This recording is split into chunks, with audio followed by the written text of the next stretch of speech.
L'Institut de recherche sur les politiques publiques IPPR et la Commission de lutte contre la corruption ACC en Namibie ont appelé la nation à renforcer ses efforts pour lutter contre la corruption. Les deux institutions ont lancé cet appel le 16 décembre 2024 lors d'une conférence.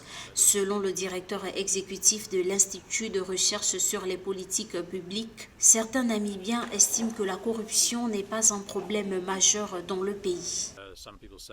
Je sais que certains disent que la situation n'est pas si mauvaise, mais le fait est que nous devons empêcher que la situation ne s'aggrave, car nous ne voulons pas être une sorte de pays africain stéréotypé, endémiquement corrompu.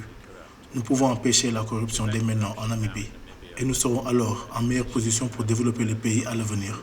L'organisation Transparency International a publié fin janvier 2024 son indice annuel de perception de la corruption IPC, la Namibie obtenant un score de 49 points sur 100 points possibles, soit le même qu'en 2023. Avec un score de 49 points, la Namibie reste stable dans la moyenne. L'accès à l'information ne concerne pas uniquement les journalistes qui cherchent à obtenir des documents ou les chercheurs qui cherchent à obtenir des informations pour leurs recherches.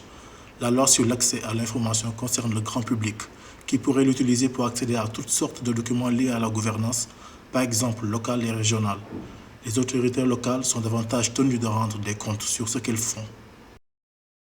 Bien que la Namibie souffre moins de la corruption que d'autres pays de la région, la corruption reste courante. Pour conscientiser la population sur ce phénomène, une série de conférences sur la lutte contre la corruption dans tout le pays a été organisée. L'idée est de mobiliser les communautés, notamment les jeunes, pour s'impliquer dans la lutte contre la corruption.